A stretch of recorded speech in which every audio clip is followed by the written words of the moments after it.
Hi, my name is MJ Maxwell from Tailtoppers Total Pet Care Solutions. Our company specializes in removing pet waste, collecting it, as well as making compost out of it. So we organically compost all the pet waste that we collect.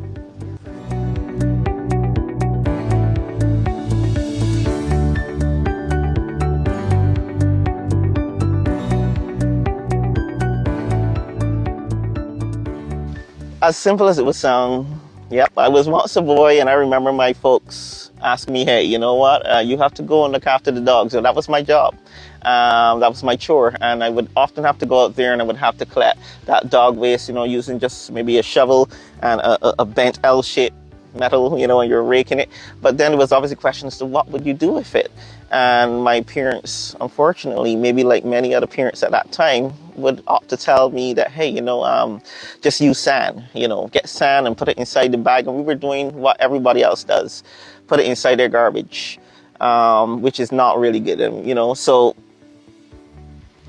I've learned that was a challenge then, and it's still a challenge now, So for all pet parents out there who need that assistance in terms of removing pet waste from their property, we want to offer that solution. We are pet parents too, so we understand from a real point how this impacts on persons who own dogs or cats, and we just want to provide that solution for them. And you can see here is an organic way, is a natural way of breaking it down, and it's no harm to the environment. None of the waste that we collect from our various clients is going into the landfill.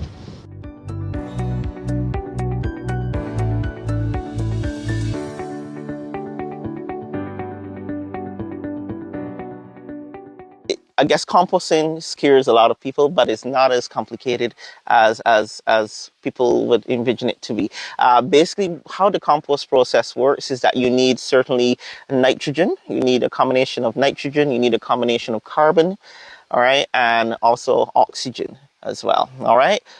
Even to some extent, obviously, moisture, which would be in the form of water or rainwater in this case. Okay, so what you're basically doing is that the dog waste itself, or the cat waste itself, is going to be very high in nitrogen, the chemical nitrogen.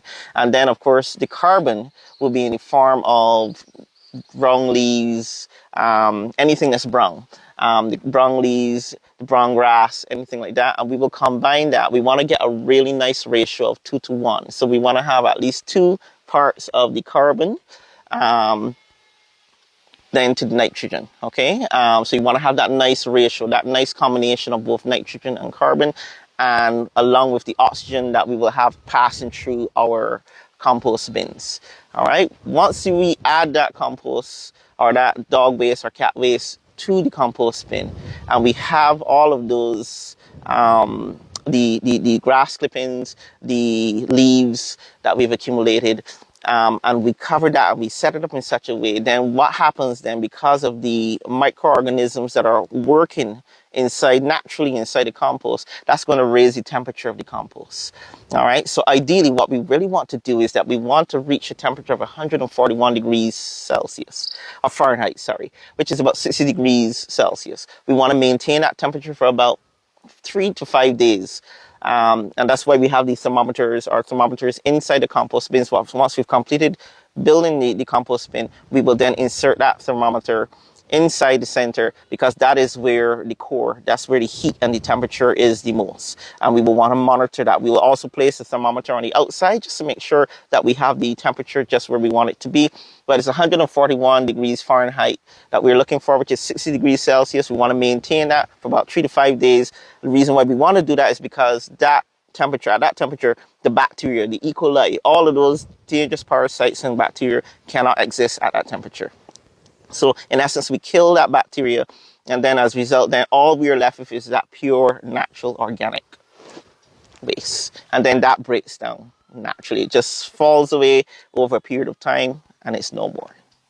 And then we, of course, then when it's completed, we have a natural soil, a nice soil base, end product, and we then apply that then to ornamental. You can use it for ornamental and floral plants. We don't generally use it for the food crops, again, because we want to just make sure that we're extra safe, so we only primarily recommend that it's used for ornamental and floral plants. At present, right now, if anyone wants it, we give it away, but we are looking at the possibility of taking that end product and packaging it and reselling it to the public as for fertilizer, because we do understand and appreciate that the world is changing. Everything is changing. Trade is changing.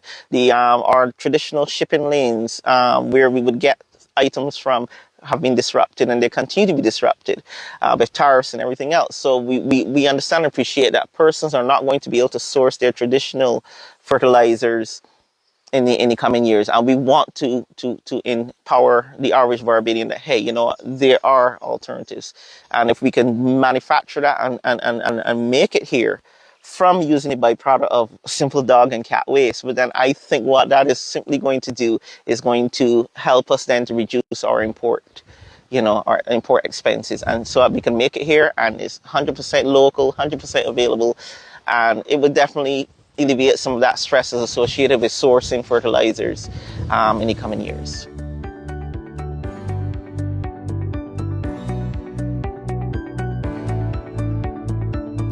Well, yeah, we're hoping somewhere along the line that within the end of the year, or hopefully early next year, we're hoping to get to that point where we can get there. The volume is definitely, as you can appreciate, dogs don't stop going, cats don't stop going. So we will constantly get to do that. As it relates to the facility, we're going to continue to develop this facility here and to add certain amenities that would allow us then to be able to mass produce and package it for the public. So we're hoping within the next year to year and a half to get that on stream and ready for the public.